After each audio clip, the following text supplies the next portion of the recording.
حازم امام. كل انديه مصر بتخاف من الزمالك، عشان كده بيصدروا له المشاكل. لا وانتوا جامدين قوي، لا وانتوا جامدين قوي بصراحه يعني. اسمع الهبد ده.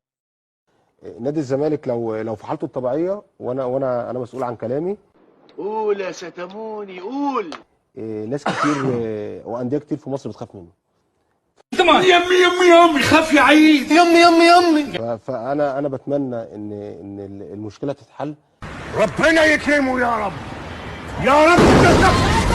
لان دي مورد رئيسي زي ما انا بقول لك. قبل ما المشكله دي تثار، ايوه. نادي الزمالك كان هيبقى منافس على كل البطولات السنه دي. الراجل ده عبيط جدا، هو عارف انه عبيط. حتى لو موجود مدير فني كان جمهور الزمالك مش مقتنع بيه. طيب.